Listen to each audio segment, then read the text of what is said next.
ದೋಷವನ್ನು ಪರಿಹರಿಸುವ, ಅದರಿಂದ ಹರಿ ಅಂತ ಶಬ್ದ ಮಾಡಿ. ಆ ದೋಷ ಪರಿಹಾರಕರಾದಂಥ ಶಕ್ತಿ, ಆ ದೋಷವನ್ನು ಪರಿಹರಿಸುವ ಶಕ್ತಿ ಸೂರ್ಯನಿಗೂ ಇಲ್ಲ.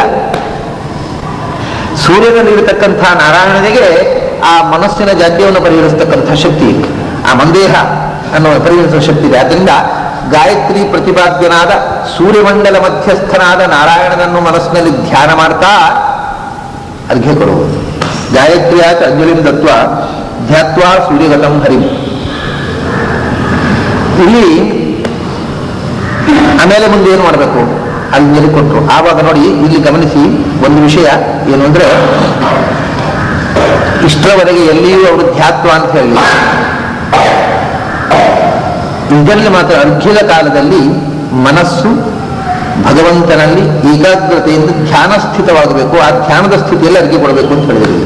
ಇಷ್ಟವರೆಗೆ ಬರೇ ಸ್ಮರಣೆ ಅಂತ ಹೇಳಿದ್ರು. ಬೆಳಗಾತಿ ಎದ್ದು ಸ್ಮರಣೆ, ಅಘಮರ್ಷಣ ಮಾಡುವಾಗಲೂ ಹರಿಯನ್ನು ಸ್ಮರಿಸಿಕೊಂಡು ಅಘಮರ್ಷಣ ಮಂತ್ರ ಪಠಿಸು.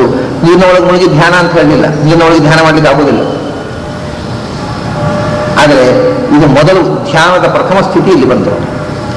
ಅರ್ಘ್ಯ ಕೊಡುವಾಗ ಇಲ್ಲಿ ಇನ್ನೊಂದು ರೀತಿಯಲ್ಲಿ ಇದಕ್ಕೆ ಅನ್ವಯ ಮಾಡಲಿಕ್ಕೆ ಬರುತ್ತೆ. ಇದು ಬಹಳ ಸ್ವಾರಸ್ಯವಾಗಿದೆ. ಈ ಶ್ಲೋಕಗಳು ಬಹಳ ವಿಚಿತ್ರವಾಗಿದೆ ನೋಡಿ. ಗಾಯತ್ರಿಯ ಅಂಜಲಿ ದತ್ವ, ಗಾಯತ್ರಿ ಅರ್ಘ್ಯ ಆಯ್ತು. ಗಾಯತ್ರಿ ಅರ್ಘ್ಯ ಆದಮೇಲೆ ಗಾಯತ್ರಿಯ ಸೂರ್ಯಗತ ಭರಿಧ್ಯಾತ್ವ ಅಂದ್ರೆ ಗಾಯತ್ರಿ ಜಪ ಮಾಡುವುದು ಬೇರೆ ಮುಂದಿನ ವಿಷಯ, ಜಪದ ಮುಂದುವರಿಕೆ ಆಗ್ತದೆ ಇದು. ಗಾಯತ್ರಿ ಅರ್ಘ್ಯ ಕೊಡುವಾಗ ಗಾಯತ್ರಿ ಪ್ರತಿಪಾದ್ಯರಾದಂತಹ ಸೂರ್ಯಗತ ಅಧಿಧ್ಯಾನ ಮಾಡಬೇಕು ಒಂದು. ಆಮೇಲೆ ಮುಂದುವರಿಸಿ ಇಡೀ ಜಪ ಆಗುತ್ತೆ ಇಲ್ಲಿ. ಗಾಯತ್ರಿಯಾಚ ಅಂಜಲಿಂ ದತ್ವ ಜಪ ಆಗುತ್ತೆ ಇಲ್ಲಿ. ಗಾಯತ್ರಿಯಾಚ ಅಂಜಲಿಂ ದತ್ವ 3 ಸರ್ತಿ ಗಾಯತ್ರಿಯಿಂದ ಅರ್ಘ್ಯ ಕೊಟ್ಟವು. ಕೊಟ್ಟ ಮೇಲೆ ಗಾಯತ್ರಿಯ ಅದನ್ನು ಮುಂದೆ ಅನ್ವಯ ಮಾಡಿ. ಗಾಯತ್ರಿಯ ಸೂರ್ಯಗತಂ ಹರಿಂ ಧ್ಯಾತ್ವ, ಸೂರ್ಯಸ್ಥಿತನಾದ ಹರಿಯನ್ನು ಧ್ಯಾನ ಮಾಡ್ತಾ ಗಾಯತ್ರಿ ಜಪ. ಈ ಗಾಯತ್ರಿ ಜಪದಲ್ಲಿ ಅಂತೂ ಧ್ಯಾನ ಬಹಳ ಮುಖ್ಯ. ಇದರಲ್ಲಿ ಅರ್ಘ್ಯ ಕಾಲದಲ್ಲಿಯೂ ಧ್ಯಾನ ಮಾಡಬೇಕು ಅಂತ ಹೇಳ್ತಾರೆ. ಗಾಯತ್ರಿ ಅನ್ನೋದು ಧ್ಯಾನಕ್ಕೆ ಬಹಳ ಮುಖ್ಯ ಮಂತ್ರ. ಎಲ್ಲೆಲ್ಲಿ ಗಾಯತ್ರಿ ಕೃತಿದೆ ಅಲ್ಲೆಲ್ಲ ಧ್ಯಾನವನ್ನ ಅಭ್ಯಾಸ ಮಾಡುವಂತಾರೆ. ಅದನ್ನ ಪ್ರಾಣಾಯಾಮದಲ್ಲೂ ಕೂಡ ಧ್ಯಾನದ ಸ್ಥಿತಿಗೆ ಹೋಗಬೇಕು ಅಂತ. ಗಾಯತ್ರಿಯ ಸೂರ್ಯಗತಂ ಹರಿಂ ಧ್ಯಾತ್ವ ಅಂದ್ರೆ ಗಾಯತ್ರಿ ಜಪ ಮಾಡ್ತಾ ಗಾಯತ್ರಿಯಲ್ಲಿ ಸೂರ್ಯಗತನಾದ ಹರಿಯನ್ನು ಧ್ಯಾನ ಮಾಡಬೇಕು. ಗಾಯತ್ರಿ ಮೂಲಕ ಸೂರ್ಯಗತನಾದ ಹರಿಯನ್ನು ಧ್ಯಾನ ಮಾಡ್ತಾ ವಿಷ್ಣು ತೀರ್ಥರು ಸನ್ಯಾಸ ಪದ್ಧತಿಯಲ್ಲಿ ಒಂದು ಮಾತು ಹೇಳ್ತಾರೆ. ಏನು ಅಂದ್ರೆ, ಆ ಸೂರ್ಯಗತನಾದ ಹರಿಯನ್ನು ಧ್ಯಾನ ಮಾಡುವುದಕ್ಕೆ ಧ್ಯಾನ ಶ್ಲೋಕ ಮುಂದೆ ಬರ್ತದೆ. ಭಗವಂತನನ್ನು ಹೇಗೆ ಧ್ಯಾನ ಮಾಡಬೇಕು ಅಂತ ನಾವು ಏನು ಹೇಳ್ತೇವೆ ಅಂದ್ರೆ, ಆ ಧ್ಯಾನ ಶ್ಲೋಕವನ್ನು ಮಕ್ಕಳಿಗೆ ಹೇಳಿಕೊಡ್ತೇವೆ. ಅದನ್ನು ನೋಡಿ ಅವರು ಬಾಯ್ಪಾಠ ಕರ್ತೇನೆ. ನಾವು ಮಾಡಿದ್ದು ಅಷ್ಟೇ, ಅವರು ಮಾಡಿಸೋದು ಅಷ್ಟೇ. ನಾವು ಆ ಶ್ಲೋಕ ಹೇಳೋದು ಅಂದ್ರೆ ವಿಷ್ಣು ತೀರ್ಥರು ಒಂದು ವಿಷಯ ಹೇಳ್ತಾರೆ. ಆ ಧ್ಯಾನ ಶ್ಲೋಕದಲ್ಲಿ ಏನು ಭಗವಂತನ ರೂಪವನ್ನು ಹೇಳಿದ್ದಾರೆ. ಪ್ರೋದ್ವಿದಾದಿತ್ಯವರ್ಣಶ್ಚ ಸೂರ್ಯಮಂಡಲ ಮಧ್ಯಗಃ ಚಕ್ರಶಂಖಧರ ಅಂತಸ್ಥದೋರ್ದೇವ ಧ್ಯೇಯೇವಚ ಧ್ಯೇಯ ಸದಾ ಸವಿತರ್ಮಂಡಲ ಮಧ್ಯವರ್ತಿ ನಾರಾಯಣ ಸರಸ್ವ್ಯಾಸ ಅನ್ವಿತಃ ಕೈಯೂರವಾನ್ ಮಕರಕುಂಡಲವಾನ್ ಕಿರೀಟಿ ಹಾರಿ ಹಿರಣ್ಮಯ ಉಪುರ್ಧೃತ ಶಂಖ ಚಕ್ರ.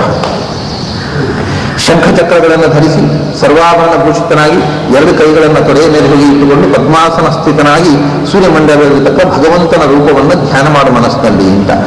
ಎಷ್ಟು ಧ್ಯಾನ ಮಾಡಬೇಕು ಅಂದ್ರೆ ವಿಷ್ಣು ತೀರ್ಥರು ಹೇಳ್ತಾರೆ, ಆ ರೂಪ ನಿನಗೆ ಸೂರ್ಯಮಂಡಲ ಕಾಣಬೇಕು ಮನಸ್ಸಿನಲ್ಲಿ.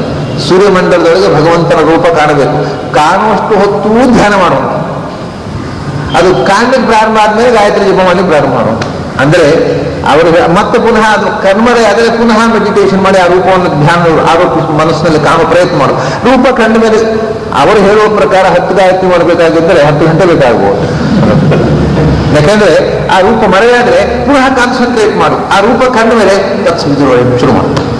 ಓಂ ಗುರು ಸ್ವಹ ತತ್ಸ. ರೂಪ ಕಾಣ್ತಾ ಇರಬೇಕು, ರೂಪ ಜೊತೆ ಮಾತ್ರ ಹೋಗೋದು. ರೂಪ ಮರೆಯಾದ್ರೆ ಪುನಃ ಮೆಡಿಟೇಷನ್ ಮಾಡು.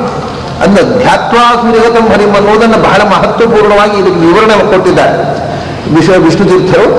ಅವಾಗ ಧ್ಯಾನದ ಸ್ಥಿತಿಗೆ ಹೋಗುದು. ಜಪ ಅಂತಂದ್ರೆ ಧ್ಯಾನದ ಒಂದು ಪರಾಕಾಷ್ಠೆ ಹೋಗುವ ಸ್ಥಿತಿ ಅದು. ಗಾಯತ್ರಿ ಜಪದಲ್ಲಿ ಧ್ಯಾನ ಮಾಡಿ ಮಾಡಿ ಸೂರ್ಯಗತನಾಗಿರತಕ್ಕಂಥ ಸೂರ್ಯಮಂಡಲದ ಮಧ್ಯಸ್ಥಿತರಾದ ನಾರಾಯಣನನ್ನು ಧ್ಯಾನ ಮಾಡಿ ಆ ರೂಪವನ್ನು ಕಾಣ್ತಾ ಗಾಯತ್ರಿ ಜಪ ಮಾಡಿ. ಆಮೇಲೆ ನೋಡಿ, ಇದು ಇಲ್ಲಿ ಗಾಯತ್ರಿ ಜಪಕ್ಕೆ ಅರ್ಥ ಆಯ್ತು. ನಾವು ಮೊದಲ ಅರ್ಥ ಹೇಳಿದ್ದೇನು, ಸೂರ್ಯಗತ ಹರಿಂ ಧ್ಯಾತ್ವ ಗಾಯತ್ರಿ ಅಂಜಲಿ. ಗಾಯತ್ರಿ ಅರ್ಘ್ಯ ಕೊಡುವಾಗಲೂ ಸೂರ್ಯನನ್ನು ಧ್ಯಾನ ಮಾಡು. ಅದನ್ನು ಮುಂದುವರಿಸುವ ಮಂತ್ರದ ಪರಿವೃತ್ಯಾಥ ಅರ್ಘ್ಯ ಕೊಟ್ಟಾಯ್ತು. ಅರ್ಘ್ಯ ಕೊಟ್ಟಾದ್ಮೇಲೆ ಓಂ ಆಭೋ ಜ್ಯೋತಿರ ಸೌಹೃದಂ ಬ್ರಹ್ಮ ಭೂಭುವ ಸುವರೋಂ ಅನ್ನುವ ಮಂತ್ರದಿಂದ ಆಮೇಲೆ ಪ್ರದಕ್ಷಿಣಾಕಾರವಾಗಿ ನೀರನ್ನು ಪರಿವರ್ತನೆ ಮಾಡುವುದು ಅರ್ಘ್ಯ ಕೊಟ್ಟ ಮೇಲೆ. ಇದು ಮಂತ್ರದ ಪರಿವೃತ್ಯ. ಗಾಯತ್ರಿ ಜಪ ಮಾಡಬೇಕು ಅಂತ ಹೇಳಿದ ಮೇಲೆ ಬಂದಿರತಕ್ಕಂಥದ್ದು ಮಂತ್ರದ ಪರಿವರ್ತನೆ ಅಂದರೆ ದಿಗೋಪಸ್ಥಾನ. 4 ದಿಕ್ಕುಗಳಿಗೆ ಸುತ್ತಿ ಬಂದು 4 ದಿಕ್ಕುಗಳಿಂದ ದೇವತೆಗಳನ್ನು ಮಂತ್ರದಿಂದ, ಅದು ಹಾಗೆ ಬೇರೆ ಬೇರೆ ಶಾಖೆಗೆ ಬೇರೆ ಬೇರೆ ದೇಶದಲ್ಲಿ ಬೇರೆ ಬೇರೆ ಮಂತ್ರಗಳಿವೆ. ದಿಗುಮಸ್ಥಾನಕ್ಕೆ ನಾವು ಈಗ ನಮ್ಮ ಕಡೆ 4 ದಿಕ್ಕಿನಲ್ಲಿ ಇಂದ್ರಶ್ರೇಷ್ಠ ನಿದ್ದುಗುಣ ಹೇಜಿತ್ನಂ ಯಮಾಯ ಧರ್ಮರಾಜಾಯ ಮೃತ್ಯುಜ ಅಂತ ಗಾಯಕ ಇವನ್ನೇ ಅವರು ಶ್ರೀದೇಹವಂ ಆಮೇಲೆ ರವಿಂ ಸತ್ಯಂಬರಂ ಬ್ರಹ್ಮ ಪುರುಷಂ ಕೃಷ್ಣಲಿಂಗಲಂ ಊರ್ಧವೇದಂ ವಿರೂಪಾಕ್ಷಂ ವಿಶುಭ ಈ ಮಂತ್ರಗಳಿಗೆ ನಾವು 4 ದಿಕ್ಕುಗಳಿಗೆ ಪರಿವರ್ತನೆ ಮಾಡ್ತೇವೆ. ಇಲ್ಲಿ ನಮಃ ಪ್ರಾಚ್ಯೈ ದಿಶೆ ನಮಃ ದಕ್ಷಿಣಾಯ ದಿಶೆ ನಮಃ ಪ್ರತೀಚ್ಯೈ ದಿಶೆ ನಮಃ ಉತ್ತರಾಯ ದಿಶೆ ಹೀಗೆ ಇಲ್ಲಿ ಹೇಳ್ತಾರೆ. ಅದಕ್ಕೆ ಹೇಳಿದ್ರೆ ಅವರು ಮಂತ್ರತಃ ಪರಿವೃತ್ಯ ಅಂತ.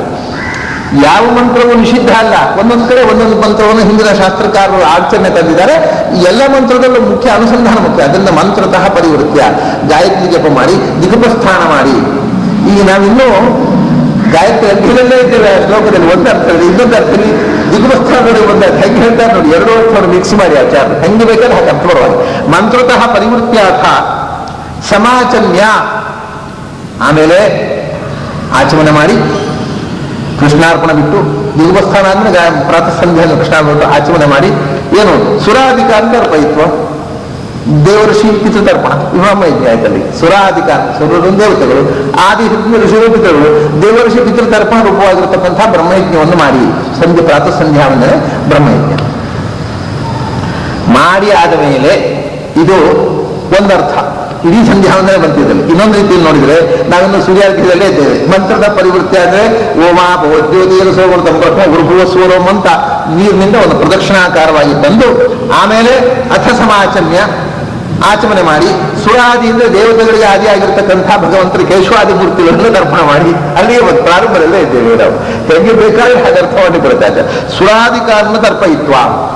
ಎಲ್ಲ ಸುರರಿಗೂ ಆದಿಯಾಗಿರ್ತಕ್ಕಂಥ ನಾರಾಯಣನನ್ನ ಅದು ಬಹುಜನ ಕೊಟ್ಟರು ದ್ವಾದಶ ರೂಪಿ.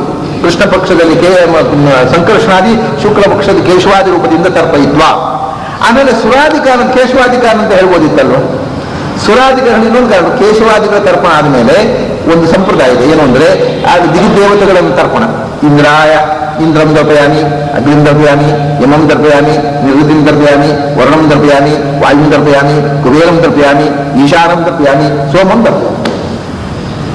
ಆಮೇಲೆ ಆದಿತ್ಯಂ ದರ್ಪಯಾಮಿ, ಸೋಮಂ ದರ್ಪಯಾಮಿ, ಮಂಗಳಂ ದರ್ಪಯಾಮಿ, ಬುಧಂ ದರ್ಪಯಾಮಿ. ಸಪ್ತಯೋಗ ಗ್ರಹಗಳು ಸುರಾಧಿಕಾರಣ ಅಂದ್ರೆ ಸುರಾಧಿಕಾರಣ ಅನ್ನುವುದು ಈ ಸುರಾದಿಗಳನ್ನು ತರ್ಪಣ ಮಾಡಿ ಬರೀ ಕೇಶವಾದಿಗಳನ್ನಷ್ಟೇ ಅಲ್ಲ ಇಂದ್ರಾದಿಗಳಿಗೂ ತರ್ಪಣ ಕೊಟ್ಟು ಆಮೇಲೆ ಆದಿಶಬ್ದದಿಂದ ಸೂರ್ಯಾದಿ ಗ್ರಹಗಳಿಗೂ ತರ್ಪಣ ಕೊಟ್ಟು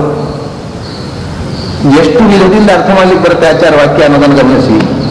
ಮೊದಲು ತರ್ಪಯಿತ್ವ ಸುರಾಧಿಕಾರ ಅನ್ನೋದಕ್ಕೆ ಬ್ರಹ್ಮಯಜ್ಞ ಪರವಾಗಿ ಅಂದ್ರೆ ಅಷ್ಟೂ ವಿಧ ಒಂದು ಶ್ಲೋಕದ ಹೇಳಿಬಿಡ್ತಾರೆ. ಬ್ರಹ್ಮಯಜ್ಞ ಮಾಡಿ ಎನ್ನುವ ಅರ್ಥವೂ ಬಂತು. ಸುರಾಧಿಕಾರ ಅಂದ್ರೆ ದೇವತೆಗಳು ಋಷಿಗಳು ಪಿತೃಗಳು, ಆದಿಶಬ್ದದಿಂದ ಋಷಿಗಳು ಪಿತೃಗಳು. ಮತ್ತೊಂದು ಅರ್ಥ ಕೇಶವಾದಿ ಸುರಾಧಿಕಾರ ಸುರರಿಗೆ ಆದಿ, ಎಲ್ಲ ದೇವತೆಗಳು ಆದಿಪುರುಷನಾಗಿರತಕ್ಕಂಥ ಭಗವಂತನ ರೂಪಗಳನ್ನು ತರ್ಪಣ ಕೇಶವಾದಿ ತರ್ಪಣ.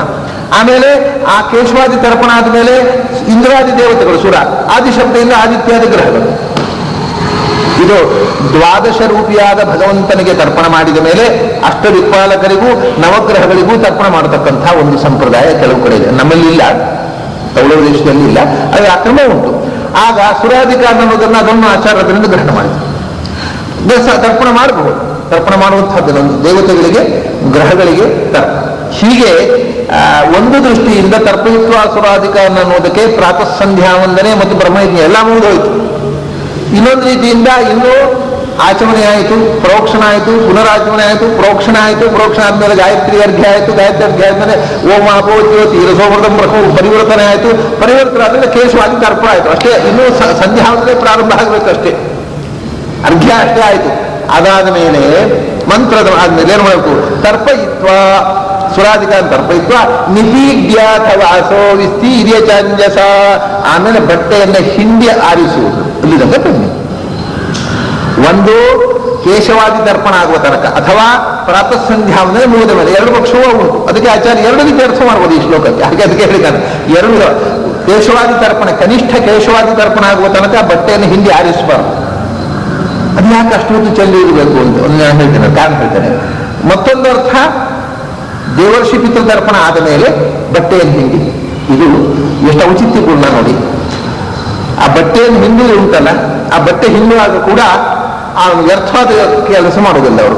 ಬಟ್ಟೆಯನ್ನು ಹಿಂಡಿದ ಆ ವಸ್ತ್ರ ನಿಷ್ಪೀಡನ ಉಂಟಲ್ಲ, ಅದು ಅನಾಥರಾಗಿರ್ತಕ್ಕಂಥ ಯಾವುದೋ ಒಂದು ಜನ್ಮಾಂತರದ ಋಣಾನುಬಂಧ ಇರುವ ಅನಾಥರಾಗಿರ್ತಕ್ಕಂಥ ಮೃತ ಜೀವಗಳಿಗೆ ಮತ್ತು ಯಾವುದೋ ಋಣಾನುಬಂಧದಿಂದ ನಮ್ಮ ಜೊತೆಗೆ ಈಗ ತರು ವೃಕ್ಷಾದಿ ಜನ್ಮಗಳನ್ನು ಹೊಂದಿರತಕ್ಕಂಥ ಜೀವಗಳು, ಮರ ಮತ್ತು ಪ್ರಾಣಿ, ಹಡಗು, ಹುಳ, ಅವುಗಳಿಗೂ ಕೂಡ ಒಳ್ಳೆಯದನ್ನು ಮಾಡುವಂತ ಪ್ರಾರ್ಥನೆ ಮಾಡಿ ವಸ್ತ್ರ ನಿಷ್ಪೀಡನ ಅಂತ ಬಿಡಬೇಕು.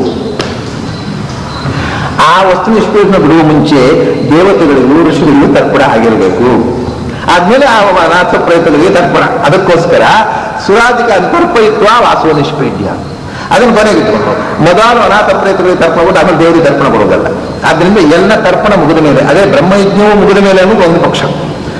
ಇಲ್ಲದಿದ್ರೂ ಕೇಶವಾದಿ ತರ್ಪಣ, ಇಂದ್ರಾದಿ ತರ್ಪಣ, ನವಗ್ರಹದ ತರ್ಪಣ ಆದ್ಮೇಲೆ ಅದನ್ನ ಆರಿಸೋದು. ಆವಾಗ ವಾಸೋ ನಿಷ್ಪೀಡ್ಯ, ಅದನ್ನ ಹಿಂಡಿ ನಿಪೀಡ್ಯ ಅಂದರು. ಹಿಂಡಿ ಅಂತ ಹೇಳಿದ್ರೆ ಅದನ್ನ ಆರಿಸ್ಬೇಕಾದ್ರೆ ನೀರಿದ್ದಾಗ ಆರಿಸ್ತಾರೆ ಯಾರಾದ್ರೂ. ಅದನ್ನ ನಿಪೀಡ್ಯ ಅಂದ್ರೆ ಬಟ್ಟೆಯನ್ನು ಹಿಂಡಿ ಅದರ ನೀರನ್ನು ನೆಲಕ್ಕೆ ಬಿಟ್ಟು ಅಂತಾರೆ. ಅದು ಅನಾಥರಾಗಿರ್ತಕ್ಕಂಥ ನಮಗೆ ಋಣಾನುಬಂಧದಿಂದ ಸಂಬಂಧಿಗಳಾದ ಜನ್ಮಾಂತರ ಸಂಬಂಧಿಗಳಿಗೆ ನಾವು ಕೊಡ್ತಕ್ಕಂಥ ಜಲಾಂಜಲಿ. ಅದನ್ನ ತತ್ವ ಏನು ಮಾಡಬೇಕು? ವಾಸಃ ವಿಸ್ತೀರೇ ಚ ಅಂಜಸ. ಆಮೇಲೆ ಅದನ್ನ ಒಣಗಲಿಕ್ಕೆ ಬೇಕಾಗಿ ಒಣ ಹಾಕಿ ಬಿಡಿಸಿ ಒಣ ಹಾಕಿ ಇದನ್ನ ಅಂಜಸ ಅಂತ ಒಂದು ಶಬ್ದ ಕೊಟ್ಟಿದ್ದಾರೆ. ಚೆನ್ನಾಗಿ ಹಿಂಡುವುದು, ಚೆನ್ನಾಗಿ ಹಿಂಡುವುದು ಅಂದ್ರೆ ಶಾಸ್ತ್ರೀಯವಾಗಿ ಹಿಂಡುವುದು ಇದೆ. ಅದನ್ನು ಜಲಾಂಜಲಿ. ಎಲ್ಲ ಮೃತ ಜೀವಿಗಳು ಯಾವ್ಯಾವ ರೀತಿಯಿಂದ ಋಣಾನುಬಂಧದಿಂದ ನಮಗೆ ಸಂಬಂಧಪಟ್ಟು ಯಾರು ಪಿಂಡ ಪ್ರದಾನ ಮಾಡುವ ಗತಿಗೋತ್ರ ಇಲ್ಲದೆ ಇರತಕ್ಕಂಥ ಅನಾಥ ಮೃತ ಜೀವಗಳಿದ್ದಾವೆ, ಮತ್ತು ಇನ್ನೇನೋ ತರು ವೃಕ್ಷಾದಿ ಜನ್ಮಗಳನ್ನು ಹೊಂದಿರತಕ್ಕಂತಹ ಜೀವಗಳಿದ್ದಾವೆ. ಅವರು ಯಾರು ಕರ್ಕೊಂಡ್ಬರ್ತಾರೆ? ತರು ವೃಕ್ಷಗಳು. ಅದಕ್ಕೆಲ್ಲಕ್ಕೂ ಒಳ್ಳೆಯದಾಗಲಿ ಅನ್ನೋ ಅನುಸಂಧಾನದಿಂದ ಅದೇ ಅಂಜಸಾ ನಿಪಿಡೆ. ಚೆನ್ನಾಗಿ ಇರಿದ್ರೆ ಬಟ್ಟೆ ಹಿಂಡುವುದಷ್ಟೇ. ಚೆನ್ನಾಗಿ ಹಿಂಡುವುದಂದ್ರೆ ಅದನ್ನು ಸಾರ್ಥಕಗೊಳಿಸುವುದು, ಅದರ ನೀರು ಕೂಡ ಯಾವುದೋ ಒಂದು ಸದ್ಗತಿಗೆ ಕಾರಣವಾಗುವಂತೆ ಪ್ರಾರ್ಥಿಸಿ ಹಿಂಡುವುದು. ಇದು ಅಲ್ಲಿಗೆ ಒಂದು ಮಟ್ಟ. ಸಂಧ್ಯಾ ವಂದನೆ, ಬ್ರಹ್ಮ ಯಜ್ಞ, ಬ್ರಹ್ಮಯಜ್ಞವನ್ನು ಹೇಳಿದಾಗ ಸಂಧ್ಯಾವಂದನೆ ಹೇಳಿದಾಗಾಯಿತು. ಅದನ್ನು ಮುಗಿದ ಮೇಲೆ ಬಟ್ಟೆಯನ್ನು ಆರಿಸಿದ್ದಾಯಿತು. ಇನ್ನು ನಾವು ಮುಂದೆ ಮಾಡತಕ್ಕಂಥ ಗಾಯತ್ರಿ ಮತ್ತು ಅಷ್ಟಮಹಾಮಂತ್ರಗಳು ಇದನ್ನೆಲ್ಲ ಹೇಳಲೇ ಇಲ್ಲ ಆಚಾರ್ಯ. ಇಲ್ಲಿ ಅಲ್ಲಿ ಹೇಳಿದ್ದಾರೆ ಅಷ್ಟಮಹಾಮಂತ್ರಗಳು ಜಪಿಸಬಹುದು ಅಂತ ಹೇಳಿದ್ದಾರೆ. ಗಾಯತ್ರಿ ಜಪ ಹೇಗೆ ಅದು ಸರಿಯಾಗಿಲ್ಲ, ಏನು ಸಂಕ್ಷಿಪ್ತವಾಗಿ ಹೇಳಿದ್ರು. ಅದು ವಿವರ ಬಂದು ಹೇಳ್ತಾರೆ. ಅರ್ಕಮಂಡಲಗಂ ವಿಷ್ಣು ಧ್ಯಾತ್ವೈವ ತ್ರಿಪದೀಂ ಜಪೇತಂದ್ರು. ಅರ್ಕಮಂಡಲಗಂ ವಿಷ್ಣು ಧ್ಯಾತ್ವೈವ ತ್ರಿಪದೀಂ ಜಪೇತ್. ಗಾಯತ್ರಿ ಜಪ ಹೇಗೆ ಅಂದ್ರೆ ಈ ನೋಡಿ ಧ್ಯಾನ. ಇಲ್ಲಿ ಸ್ಮೃತ ಅಂತ ಹೇಳುದಿಲ್ಲ, ಇದು ಎಚ್ಚರಿಕೆ. ಎಲ್ಲಿ ಆಚಾರ್ಯರು ಸ್ಮರಣ ಅಂತ ಹೇಳ್ತಾರೆ ಅಲ್ಲಿ ಮನಸ್ಸಿನಲ್ಲಿ ಭಗವಂತನ ಅನುಸಂಧಾನ ಪೂರ್ವಕವಾದ ಪಠಣ. ಧ್ಯಾನ ಅನ್ನುವಲ್ಲಿ ಪಠಣ ಇಲ್ಲ. ದೇವರ ನಾಮ ಸ್ಮರಣೆ ಹೇಳುವಾಗ ಅದು ನಮ್ಮ ತುಟಿ ಮತ್ತು ಮನಸ್ಸು ಎರಡೂ ಇದೆ. ದೇವನಾಮ ಸ್ಮರಣೆ ಅನ್ನೋಲ್ಲಿ ದೇವನಾಮ ಹೇಳುವುದು, ಅದನ್ನು ಹೇಳಬಹುದು, ಗಟ್ಟಿಯಾಗಿ ಹೇಳಬಹುದು. ಮನಸ್ಸಿನಲ್ಲಿ ಭಗವಂತನ ಪಾರಮ್ಯವನ್ನು ಅನುಸಂಧಾನ ಮಾಡಿಕೊಂಡು ತುಟಿಯಲ್ಲಿ ಇನ್ನೊಬ್ಬರಿಗೆ ಕೇಳುವಂತೆ ಹೇಳಬಹುದು ನಾಮಸ್ಮರಣೆ. ತುಟಿಯಲ್ಲಿ ಗಟ್ಟಿಯಾಗಿ ಹೇಳಬೇಕಾದ್ರೆ ನೀವೆಲ್ಲ ಹೇಳ್ಬಹುದು, ಧ್ಯಾನದಲ್ಲಿ ಗಟ್ಟಿಯಾಗಿ ಹೇಳಲಿಕ್ಕಿಲ್ಲ. ಆದ್ದರಿಂದ ಗಾಯತ್ರಿಯನ್ನು ಮನಸ್ಸಿನಲ್ಲಿ ಜಪಿಸಬೇಕಾದ್ದು. ಮನಸ್ಸಲ್ಲಿ ಜಪಿಸ್ತಾ ಮನಸ್ಸಿನಲ್ಲಿ ಭಗವಂತನ ಏಕಾಗ್ರವಾದ ಚಿಂತನೆ, ಬರೇ ಭಗವಂತ ಸರ್ವೋತ್ತಮ ಅಂತ ಅನುಸಂಧಾನ ಅಲ್ಲ. ಗಾಯತ್ರಿ ಜಪದ ಕಾಲದಲ್ಲಿ ಏಕಾಗ್ರತೆ ಬೇಕು, ಮೆಡಿಟೇಷನ್. ಅಂದ್ರೆ ಎಲ್ಲೆಲ್ಲಿ ಯಾವ ಕ್ಷಣದಲ್ಲಿ ಮೆಡಿಟೇಷನ್ ಬೇಕೋ ಅಲ್ಲಿ ಮಾತ್ರ ಧ್ಯಾತ್ವ ಅಂತ ಬಳಸ್ತಾರೆ. ಉಳಿದಿದ್ದು ಸ್ಮರಣೆ ಹೇಳ್ತಾರೆ. ಇದು ನೀವು ಗಮನಿಸಬೇಕು. ಎಲ್ಲ ಕಡೆ ಬಹಳ ಒಂದೊಂದು ಶಬ್ದವನ್ನು ಬಳಸುವಾಗ ಆಚಾರ್ಯ ಇಂಟೆನ್ಷನಲ್. ಸ್ಮರಣ ಅಂತ ಹೇಳಿದ್ರೆ ಅಲ್ಲಿ ನೀವು ಮೆಡಿಟೇಟಿವ್ ಮೂಡಿಗೆ ಹೋಗಬೇಕಾಗಿಲ್ಲ. ಎಲ್ಲಿ ಧ್ಯಾತ್ವ ಅಂತ ಹೇಳಿದ್ರು ಸೂರ್ಯಾರ್ಘದಲ್ಲಿ, ಆಮೇಲೆ ಗಾಯತ್ರಿ ಜಪದಲ್ಲಂತೂ ಬಹಳ ಮುಖ್ಯ. ಅರ್ಕಮಂಡಲಗಂ ವಿಷ್ಣು ಧ್ಯಾತ್ವೈವ ಅಂದ್ರು. ಅಲ್ಲಿ ಏನು ಅಂದ್ರೆ ಎರಡು, ವಿಷ್ಣುನೇವ ಧ್ಯಾತ್ವ, ವಿಷ್ಣು ಧ್ಯಾತ್ವೈವ. ಗಾಯತ್ರಿ ಜಪ ಮಾಡುವಾಗ ಧ್ಯಾನದ ಮೂಡಿನಲ್ಲೇ ಮಾಡಬೇಕು. ಯಾವುದೋ ಯೋಚನೆ ಮಾಡಿಕೊಂಡು ಬಹಿರ್ಮುಖರಾಗಿ ಗಾಯತ್ರಿ ಜಪ ಮಾಡಬಾರ್ದು. ಒಂದು ಧ್ಯಾತ್ವೈವ, ಧ್ಯಾನ ಸ್ಥಿತಿಯಲ್ಲಿಯೇ. ಯಾರನ್ನ ಧ್ಯಾನ? ವಿಷ್ಣು ಧ್ಯಾತ್ವೈವ, ವಿಷ್ಣುವನ್ನು ಧ್ಯಾನ. ವಿಷ್ಣುವನ್ನು ಧ್ಯಾನ ಮಾಡುವ, ಆಮೇಲೆ ಇತರ ದೇವತೆಗಳನ್ನು ಧ್ಯಾನ. ಗಾಯತ್ರಿ ದೇವಿ ಅಂತ ಉಳಿಯೋನು ಪಂಚಮುಖಿ ವಿಗ್ರಹ ಮಾಡ್ತಾರೆ. ಗಾಯತ್ರಿ ದೇವಸ್ಥಾನ ಅಂತೆಲ್ಲ ಆಗಿದೆ. ಅದೇನಂದ್ರೆ ತ್ರಿಪದ, ಷಡ್ಕುಕ್ಷಿ ಅಂತೆಲ್ಲ, ಪಂಚಶೀರ್ಷ, ಉಪನಯನೇ ನಿಯೋಗ, ಪಂಚಶೀರ್ಷ 5 ತಲೆ ಇರತಕ್ಕಂತಹ ಒಂದು ಗಾಯತ್ರಿ ದೇವಿ. ಆಮೇಲೆ ಧ್ಯಾನ ಶ್ಲೋಕ ಇದೆ, ಗಾಯತ್ರಿ ಧ್ಯಾನ ಅಂತ 5 ಮೋರೆಯ ಒಬ್ಬ ಸ್ತ್ರೀ ರೂಪವನ್ನು ಧ್ಯಾನ ಮಾಡ್ತಾರೆ. ಹಾಗೆಲ್ಲ ಮಾಡಬಹುದು.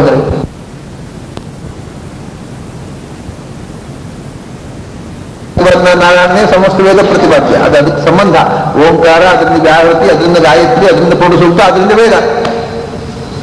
ವಿಷ್ಣುನೇವ ಧ್ಯಾತ್ವ, ವಿಷ್ಣುವಿನ ಧ್ಯಾನ. ಹಾಗಾದರೆ ಸೂರ್ಯನ ಯೋಚನೆ ಮಾಡೋದು ಬೇಡವಾ? ಸೂರ್ಯಾರ್ಘ್ಯ ಕೊಟ್ಟದ್ದು ನಾವು ಗಾಯತ್ರಿ, ಸೂರ್ಯನ ಸಂಬಂಧವಿಲ್ವಾ? ಅಂದ್ರೆ ಅರ್ಕಮಂಡಲಗಂ ವಿಷ್ಣು, ಸೂರ್ಯಮಂಡಲದಲ್ಲಿ ಸ್ಥಿತನ ಅಂದ್ರೆ ಪ್ರತೀಕ ಸೂರ್ಯ. ಪ್ರತೀಕತ್ವೇನ ಸೂರ್ಯನ ಧ್ಯಾನ ಹೊರತು ನಮ್ಮ ಅಧ್ಯೇಯತ್ವೇನ ಅಲ್ಲ. ಸೂರ್ಯ ಪ್ರತೀಕದಲ್ಲಿ ಭಗವಂತ ನಾರಾಯಣ ಇದ್ದಾನೆ ಅಂತ ಧ್ಯಾನ ಮಾಡು. ಹಾಗಾದ್ರೆ ಸೂರ್ಯನ ಧ್ಯಾನ ಅಧಿಷ್ಠಾನತ್ವೇನ ಹೊರತು ಧ್ಯೇಯತ್ವೇನ ಅಲ್ಲ. ಧ್ಯಾನ ನಾರಾಯಣನದ್ದು. ಎಲ್ಲಿ ಧ್ಯಾನ? ಸೂರ್ಯಮಂಡಲದಲ್ಲಿ ಇದ್ದಾನೆ ಅಂತ ಸೂರ್ಯ ಪ್ರತೀಕದಲ್ಲಿ ಧ್ಯಾನ. ಅರ್ಕಮಂಡಲಗಂ ವಿಷ್ಣು ಧ್ಯಾತ್ವೈವ ತ್ರಿಪದೀಂ ಜಪೇತ್. ಅಲ್ಲಿ ಹಿಂದೆ ಸೂರ್ಯಗತಂ ಹರಿಂ ಧ್ಯಾತ್ವ ಅಂತಂದಿತ್ತು. ಇಲ್ಲಿ ಅರ್ಕಮಂಡಲಗತ ಅಂತ ಹೇಳ್ತಾರೆ. ಸೂರ್ಯ ಮತ್ತು ಅರ್ಕ ಅಂತ ಬೇರೆ ಬೇರೆ ಶಬ್ದಗಳನ್ನು ಬಳಸ್ತಾರೆ. ಅರ್ಕಮಂಡಲ ಅಂತ ಇಲ್ಲಿ ಹೇಳ್ತಾರೆ. ನಿಜವಾಗಿ ಅರ್ಕಮಂಡಲ ಅಂತಂದ್ರೆ ಅರ್ಕ ಅಂದ್ರೆ ಸೂರ್ಯ ಅಂತ ಅರ್ಥ. ಹೌದು, ಅರ್ಕ ಅಂದ್ರೆ ಏನು? ಅರ್ಕಮಂಡಲ ಅಂದ್ರೆ ಅದು ಶಬ್ದ ಯಾಕೆ ಹೇಳ್ತಾರೆ ಅಂದ್ರೆ ಅಲ್ಲಿ ನಾರಾಯಣದ ಯಾಕೆ ಧ್ಯಾನ ಮಾಡ್ಬೇಕಂದ್ರೆ ಅದು ಅರ್ಕಮಂಡಲ ಅಪ್ಪ. ಅದು ಅರ್ಕಮಂಡಲ ಆದ್ರೆ ಸೂರ್ಯನ ಅರ್ಕ ಆದ್ರೆ ಏನು? ವೇದದಲ್ಲಿ ಏನು ಹೇಳುತ್ತೆ? ನಿಶುಸೀದ ಗಣಪತೆ ಗಣೇಶತ್ವ ಮಾಹೋರ್ವಿ ಪ್ರಥಮಂಗವೀನಾಂ ನರತೆ ತ್ವತ್ಕ್ರಿಯತೆ ಕಿಂಚನಾರೇ ಮಹಾಂ ಅರ್ಕಂ ಮಧವನ್ನ ಚಿತ್ರಮರ್ಚ. ಅರ್ಕ ಅಂದ್ರೆ ಎರಡು ಅರ್ಥ. ಒಂದು ಅರಂಕಂ ಅಂದ್ರೆ ಪೂರ್ಣಾನಂದ ಅಂತ ಅರ್ಥ. ಮತ್ತೊಂದು ಅರ್ಚ್ಯತ್ವ, ಅರ್ಚನೀಯತ್ವ, ಎಲ್ಲರಿಂದಲೂ ಅರ್ಚನೀಯ, ಸರ್ವಪೂಜ್ಯ ಅಂತ ಅರ್ಥ. ಅರ್ಚ್ಯತ್ವ ಅದು ಅರ್ಕ. ಅರಂಕಂ ಯಸ್ಯ ಸಹ ಅರ್ಕ. ಪೂರ್ಣಾನಂದನೂ ಸರ್ವಪೂಜ್ಯನೂ ಆದವನು ಯಾರು? ಸೂರ್ಯನಲ್ಲ, ಭಗವಂತ. ಅದರಿಂದ ಅದು ಅರ್ಕಮಂಡಲಪ್ಪ. ವೇದದಲ್ಲಿ ಅರ್ಕ ಅಂತ ಯಾರನ್ನ ಹೇಳಿದ್ದು?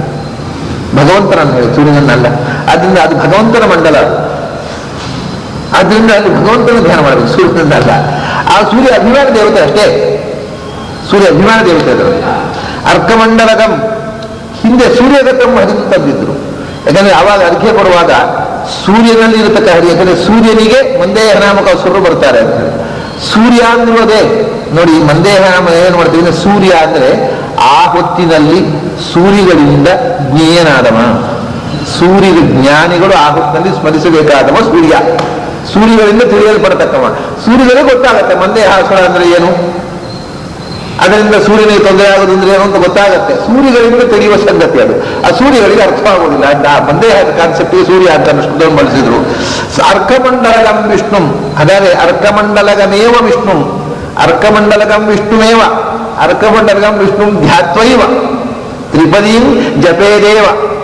ಗಾಯತ್ರಿ ಜಪ ಇಲ್ಲದೆ ಸಂಧ್ಯಾ ಅಂದ್ರೆ ಇವಾಗ. ಹಾಗಾದ್ರೆ ಇದನ್ನು ಯಾಕೆ ಆಚಾರ್ಯ ಯೋಗಕಾರ ಹಾಕಿದ್ರು?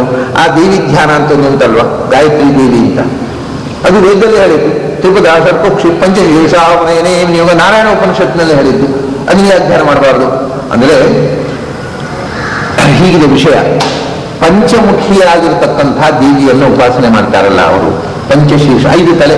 ನಾನು ಒಂದು ದೇವಸ್ಥಾನದಲ್ಲಿ 2-3 ಕಡೆ ದೇವಸ್ಥಾನ, ಗಾಯತ್ರಿ ದೇವಸ್ಥಾನ ಅಂತ ಕರ್ಕೊಂಡು ಹೋಗಿದ್ದು. ನನ್ನನ್ನು ನೋಡಿದ್ದೆ. ನೋಡಿ 5 ತಲೆ ಇರುತ್ತೆ ಒಂದು ದೇವಿ. ನಾನು ಕೇಳಿದೆ ಅವ್ರ ಹತ್ರ, ಇವಾಗ ದೇವಿ ಇದೇನು 5 ತಲೆ? 5 ತಲೆ ಗಾಯತ್ರಿ ದೇವಿ ಇದೆ. ಹೌದಾ? ಹಾಗಾದ್ರೆ ಕಾಲು ಎಷ್ಟಿದೆ?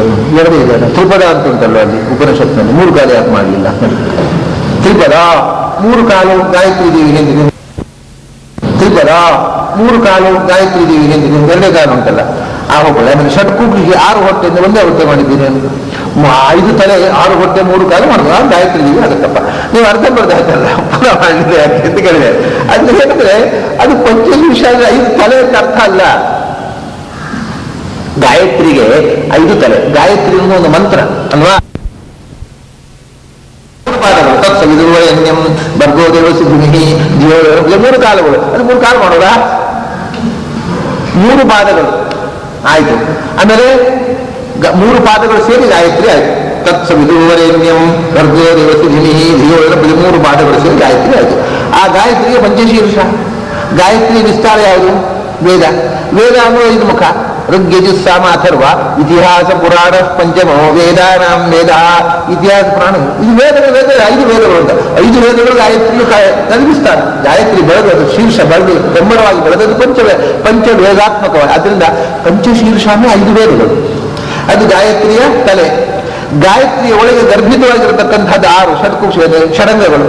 ಶಿಕ್ಷಾ, ಕಲ್ಪ, ವ್ಯಾಕರಣ, ನಿರುಕ್ತ, ಜ್ಯೋತಿಷ್ಯ, ಛಂದಸ್ಸು. ಈ ವೇದಾಂಗಗಳನ್ನು ಅದರಲ್ಲಿ ಗರ್ಭದಲ್ಲಿ ಅಡಗಿಕೊಂಡಿದೆ. 5 ವೇದಗಳು ಅದರ ಶಿರಸ್ಸಾಗಿ ವ್ಯಾಪಿಸಿವೆ. 3 ಪಾದಗಳು ಅಷ್ಟೇ ಅಲ್ಲ. 3 ಪಾದಗಳು ಅಷ್ಟೇ ಅಲ್ಲ. 3 ಪಾದಗಳು ಭೂರ್ಭುವಸ್ವಾಹ 3 ವ್ಯಾಹೃತಿಗಳು ಅದರ 3 ಪಾದಗಳು. ಓಂಕಾರದ 3 ಅಕ್ಷರಗಳು ಅದರ ಪಾದಗಳು.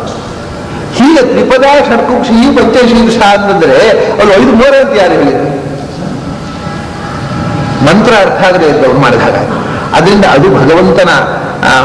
ಮತ್ತೆ ಇನ್ನೊಂದು ಗಾಯತ್ರಿ ಪ್ರತಿಪಾದ್ಯವಾದ ಗಾಯತ್ರಿ ದೇವಿ ಅಂತಾರೆ. ಗಾಯತ್ರಿ ದೇವಿ ಅಲ್ಲ, ಗಾಯತ್ರಿ ದೇವಿ ಯಾವುದು ಗೊತ್ತುಂಟ? ಗಾಯತ್ರಿ ಅಭಿಮಾನಿ ದೇವತೆ, ಪ್ರತಿಪಾದ್ಯ ದೇವತೆ ಅಲ್ಲ. ಛಂದಸ್ಸಿನ ಅಭಿಮಾನ ದೇವತೆ ಸ್ತ್ರೀ ಒಬ್ಬಳಿದ್ದಾಳೆ. ಗಾಯತ್ರಿ ಪ್ರತಿಪಾದ ಲಕ್ಷ್ಮಿ, ಸರಸ್ವತಿ, ಭಾರತಿ ಇವರೆಲ್ಲ ಗಾಯತ್ರಿ ಅಭಿಮಾನ ದೇವತೆಗಳು. ಆಮೇಲೆ ಸ್ವಾಹ ಇವರೆಲ್ಲ ಸ್ತ್ರೀಯರು. ಗಾಯತ್ರಿ ದೇವಿ ಅಂತಂದ್ರೆ ಗಾಯತ್ರಿ ಛಂದಸ್ಸಿನ ಅಭಿಮಾನಿ ದೇವತೆ. ಅದು ಛಂದಸ್ಸು ಸ್ತ್ರೀ ರೂಪ. ಪ್ರತಿಪಾದ್ಯ ಪುಲ್ಲಿಂಗ ಯಾಕೆ ಗೊತ್ತುಂಟ? ಮಂತ್ರ ತೆಗಿರಿ, ಎಲ್ಲಿ ಸ್ತ್ರೀಲಿಂಗ ಉಂಟಲ್ಲಿ? ತತ್ ಸವಿತು ವರೆಣ್ಯಂಬರ್ಗ ಸವಿತೃ ನಾಮಕನಾದ ಸವಿತಾ ಪುಲ್ಲಿಂಗ, ಇದು ಸ್ತ್ರೀಲಿಂಗ ಶಬ್ದವೇ ಇಲ್ಲ ಅಲ್ಲಿ. ಗಾಯತ್ರಿ ದೇವಿ ಆಗುದಾಗಿ. ದೇವಿ ಅನ್ನೋದು ಛಂದಸ್ಸಿನ ಅಭಿಮಾನ ದೇವತೆ ಸ್ತ್ರೀ, ಮಂತ್ರದ ದೇವತೆ ಸ್ತ್ರೀ ಅಲ್ಲ. ಪುರುಷ ಪುಲ್ಲಿಂಗ ಇದೆ ಅಲ್ಲ, ಸವಿತಾ ಅಂತಿದೆ. ಅದೇ ಗಾಯತ್ರಿಯ ವಿಸ್ತಾರ ಪುರುಷ ಸೂಕ್ತ ಪ್ರತಿಪಾದ್ಯರಾಗಿರತಕ್ಕಂಥ ಭಗವಂತ ಅವನನ್ನು ಸ್ತ್ರೀ ರೂಪದಿಂದ ಉಪಾಸನೆ ಮಾಡಿದ್ದಾರೆ. ಅಡ್ಡಿಲ್ಲ. ಯಾಕೆಂದ್ರೆ ಗಾಯತ್ರಿ ಪ್ರತಿಪಾದ್ಯವಾದಂತಹ ಒಂದು ಸ್ತ್ರೀ ರೂಪ ಇದೆ ಅಂತ ಆಚಾರ್ಯರು ಹೇಳಿದ್ದಾರೆ. ಅದು ಕೂಡ ವಿಷ್ಣು ಧಾತ್ವೈವ ತ್ರಿಪದಿ. ಯಾವುದದು? ಸ್ತ್ರೀ ರೂಪೋ ಹೇ ಶೀರ್ಷವಾನ್. ಗಾಯತ್ರಿ ಪ್ರತಿಪಾದ್ಯವಾದಂತಹ ಭಗವಂತ ಹಯಗ್ರೀವ ರೂಪ, ಅದು ಸ್ತ್ರೀ ರೂಪ. ಸ್ತ್ರೀ ರೂಪವಾದ ಭಗವಂತನ ಒಂದು ಗಾಯತ್ರಿ ಪ್ರತಿಪಾದ್ಯವಾದ ಆಸ್ಪೆಕ್ಟ್ ಇದೆ. ಆದರೆ ಅದು ಕೂಡ ವಿಷ್ಣು ರೂಪವೇ ಹೊರತು ಇನ್ಯಾವುದೋ ಗಾಯತ್ರಿ ದೇವಿ ಅಲ್ಲ. ಅದನ್ನ ವಿಷ್ಣುಮೇವ ಧ್ಯಾತ್ವ. ಗಾಯತ್ರಿಯಲ್ಲಿ ಭಗವಂತನ ಚಿಂತನೆ ಅನೇಕ ವಿಧಗಳಿವೆ. ಅದನ್ನ ಗಾಯತ್ರಿ ಚಿಂತನೆ ಹೇಗೆ ಮಾಡಬೇಕು ಅನ್ನೋದನ್ನ ಸ್ವಲ್ಪ ವಿಷಯ ನಾಳೆ ದಿವಸ ಹೇಳ್ತಾನೆ. ಎಷ್ಟೆಷ್ಟು ವಿಧದಿಂದ ಗಾಯತ್ರಿ ಅನುಸಂಧಾನಕ್ಕೆ ಪೂರ್ವಭಾವಿಯಾಗಿ ಏನೇನು ಅನುಸಂಧಾನಗಳು, ಭಗವಂತನಿಗೆ ಎಷ್ಟೆಷ್ಟು ರೂಪಗಳನ್ನು ಗಾಯತ್ರಿ ಚಿಂತನೆ ಮಾಡಬೇಕು ಅನ್ನುವಂಥದ್ದು. ಹಾಗಾಗಿ ಅರ್ಕಮಂಡಲಗಂ ವಿಷ್ಣು ಧ್ಯಾತ್ವೈವ. ಅದು ಯಾವುದೇ ರೂಪವನ್ನು ಚಿಂತನೆ ಮಾಡ್ರಿ, ಅದು ವಿಷ್ಣು ರೂಪವಾಗಿರ್ತದೆ ಹೊರತು ವಿಷ್ಣು ಭಿನ್ನವಾದಂತಹ ಯಾವುದೋ ಇತರ ಅವಾಂತರ ದೇವತೆ ಅಥವಾ ಸೂರ್ಯ, ಏವ ಶಬ್ದ ಮುಖ್ಯವಾಗಿ ಸೂರ್ಯ ಅಥವಾ ಇನ್ಯಾವುದೋ ಗಾಯತ್ರಿ ದೇವಿ, ಇದನ್ನು ನಿರಾಕರಣೆ ಮಾಡೋದಕ್ಕೋಸ್ಕರ ಏವ ಶಬ್ದವನ್ನು ಹಾಕ್ತಾರೆ ಆಚಾರ್ಯರು. ಮಾಡ್ತಾ ತ್ರಿಪದೀಂ ಜಪೇತ್. ಈ ತ್ರಿಪದಿ ಅನ್ನುವ ಶಬ್ದವನ್ನು ಹಾಕಿದ್ದೇ ಬೇಕು ಅಂತ ಪಂಚಜೀಷಾನ 5 ಮೂರೆ ಮಾಡಬೇಡಿ ಅನ್ನೋದಕ್ಕೋಸ್ಕರ. ತ್ರಿಪದಿಯಿಂದ 3 ಕಾಲ ಮಾಡೋದಿಲ್ಲ ಅಲ್ಲ, ನೀವು ಹಾಗೆ ಹೇಳಿ. ತ್ರಿಪದಿ 3 ಪಾದದ ಗಾಯತ್ರಿಯನ್ನು ಜಪಿಸಬೇಕು. ತ್ರಿಪದ ಅನ್ನುವಂಥದ್ದು ತುಂಬಾ ಇದೆ.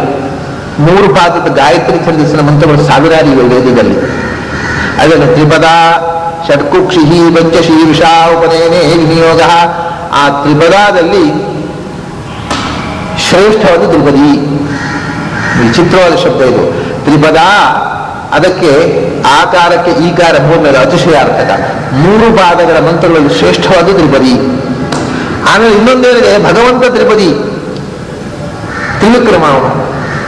ಆದ್ದರಿಂದ ವಿಷ್ಣುಮೇವ ತ್ರಿಪದಿಯಾದ ಮಂತ್ರದಿಂದ ತ್ರಿಪಾತ್ ನಾರಾಯಣ ತ್ರಿಪಾದಸ್ಯಾಮೃತಂ ದಿವಿ. ತ್ರಿಪಾತ್ ಆಗಿರತಕ್ಕಂಥವ ನಾರಾಯಣ, ತ್ರಿಪಾತ್ ಆಗಿರತಕ್ಕಂಥದ್ದು ಗಾಯತ್ರಿ. 3 ಪಾದದ ಗಾಯತ್ರಿಯಿಂದ 3 ಪಾದದ ನಾರಾಯಣನನ್ನೇ ಧ್ಯಾನ ಮಾಡುವುದು. ಅವನು ತ್ರಿವಿಕ್ರಮ ಅಂತ ಹೆಸರು ಅವನಿಗೆ. ಶನ್ನೋ ವಿಷ್ಣು ಉರುಕ್ರಮ. ಉರುಕ್ರಮ ಅಂದ್ರೆ ತ್ರಿವಿಕ್ರಮ. ಹೀಗೆ 3 ಪಾದಗಳಿಂದ 3 ಲೋಕಗಳನ್ನು ತುಂಬಿರುವ, 3 ಕಾಲಗಳನ್ನು ತುಂಬಿರುವ, 3 ಅವಸ್ಥೆಗಳನ್ನು ನಿಯಂತ್ರಿಸುವ, ಸೃಷ್ಟಿ ಸ್ಥಿತಿ ಸಂಹಾರಗಳನ್ನು ಮಾಡತಕ್ಕ 3 ವೇದಗಳಿಂದ ಪ್ರತಿಪಾದ್ಯನಾದ ಭಗವಂತನನ್ನ ತ್ರಿಪದಿಯಿಂದ ಜಪಿಸಬೇಕು. ಅದು ಧ್ಯಾನದ ಸ್ಥಿತಿಯಲ್ಲಿ. ಎಷ್ಟು ಜಪ ಮಾಡಬೇಕು, ಏನು ಕಥೆ ಅಂದ್ರೆ, ಸಹಸ್ರ ಪರಮಾಂ ದೇವೀಂ ಶತಮಧ್ಯಾಂ ದಶಾವರಾಂ.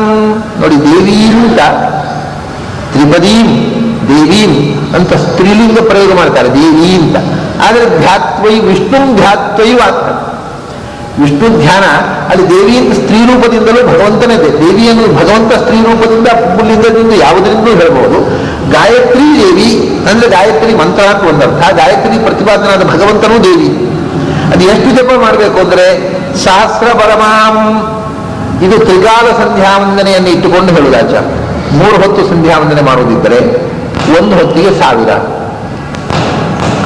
ತ್ರಿಕಾಲ ಅಲ್ಲದೆ ಮತ್ತೊಂದು ಉಂಟಾ ಅಂತ ನೀವು ಕೇಳ್ಬೋದು.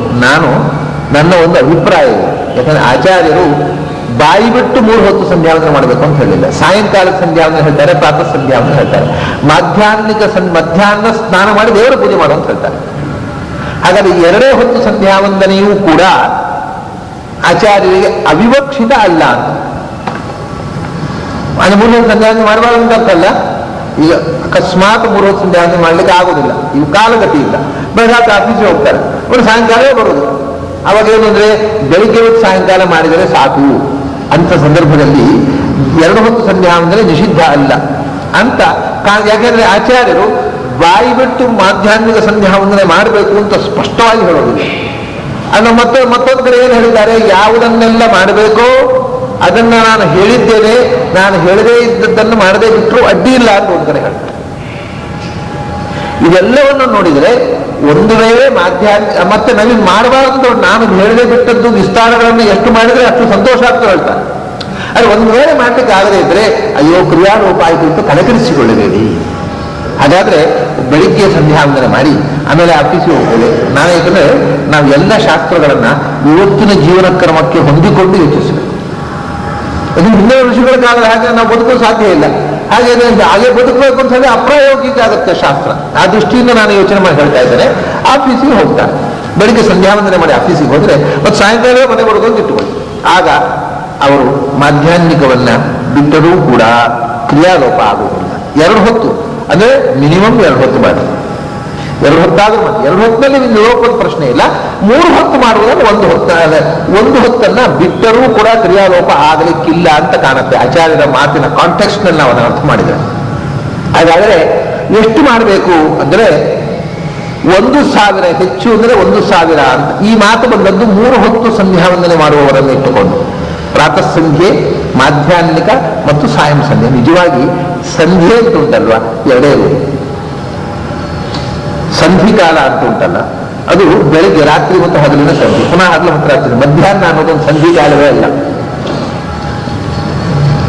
ವಸ್ತುತಃ ಮಧ್ಯಾಹ್ನ ಸಂಧಿಕಾಲ ಅಲ್ಲ, ಅದು ಪೂರ್ವಾಹ್ನ ಅಪರಾಹ್ನದ ಸಂಧಿ ಅಂತ. ಅದು ಏನು ಮಾಡುದು, ಪ್ರತಿಯೊಂದು 2 ಕಾಲದ ಸಂಧಿ. ಈಗಲೂ ಒಂದು ಸಂಧ್ಯಾಕಾಲ, ಯಾಕಂದ್ರೆ ಇದಕ್ಕೆ ಹಿಂದಿನ ಕ್ಷಣ ಮತ್ತು ಮುಂದಿನ ಕ್ಷಣದ ಸಂಧಿಯೂ ಆಗಿದೆ. ಪ್ರತಿ ಕ್ಷಣವೂ ಸಂಧ್ಯಾಕಾಲ ಅದಲ್ಲ. ಆದರೆ ನಿಜವಾದ ಸಂಧಿ ಅಂದ್ರೆ ಹಗಲು ರಾತ್ರಿಗಳ ಸಂಧಿ. ಅದು ಬೆಳಿಗ್ಗೆ ಮತ್ತು ಸಾಯಂಕಾಲ ಮಾತ್ರ ಸಂಧ್ಯಾ ಇರುವುದು. ಮಧ್ಯಾಹ್ನದಲ್ಲಿ ಸಂಧ್ಯಾ ಇಲ್ಲ. ಸಂಜೆ ಅಂತ ಹೇಳ್ತೀವಿ ನಾವು, ಹೇಳೋದಿಲ್ಲ, ಅದು ಸಂಧ್ಯಾ ಕಾಲ ಅಲ್ಲ. ಆದರೆ 3 ಸಂಧ್ಯೆ ತ್ರಿಸಂಧ್ಯಾ ಕಾಲ ಅಂತ ಮುಸ್ಸಂಜೆ ನಮ್ಮಲ್ಲಿ ಬಂದಿದೆ. ಮುಸ್ಸಂಜೆ ಅಂದ್ರೆ ಸಾಯಂಕಾಲ ಅಂತ ಅರ್ಥ ಅಲ್ಲ. ಮುಸ್ಸಂಜೆ 3 ಸಂಜೆ ಅಂತ, ಬೆಳಗ್ಗೆ ಮಧ್ಯಾಹ್ನ ಸಾಯಂಕಾಲ. ಮುಸ್ಸಂಜೆ ಅಂದ್ರೆ ಅದು 3 ಸಂಜೆಗಳು. ಅದರಿಂದ 3 ಸಂಧ್ಯಾಕಾಲ ಅನ್ನುವ ಒಂದು ವಿವಕ್ಷ ಬಂದಾಗ ಮಾಧ್ಯಾಹ್ನಿಕ ಸೇರುತ್ತೆ. ನಿಜವಾಗಿ ಸಂಧ್ಯಾ ಶಬ್ದ ಅರ್ಥ ಬೆಳಿಗ್ಗೆ ಸಾಯಂಕಾಲ ಮಾತ್ರ. ಆದರೆ 3 ಹೊತ್ತು ಸಂಧ್ಯಾ ವಂದನೆ ಮಾಡುವುದಿದ್ದರೆ ಇದು ಬಂದದ್ದು. ಸಹಸ್ರ ವರಮಾಂ ದೇವೀಂ 3 ಹೊತ್ತು ಮಾಡಿದ್ರೆ ಬೆಳಿಗ್ಗೆ 1,000, ಮಧ್ಯಾಹ್ನ 1,000, ಸಾಯಂಕಾಲ 1,000 ಮಾಡಿ. ಇದು ಪರಮ ಅಂದ್ರೆ maximum, not more than that.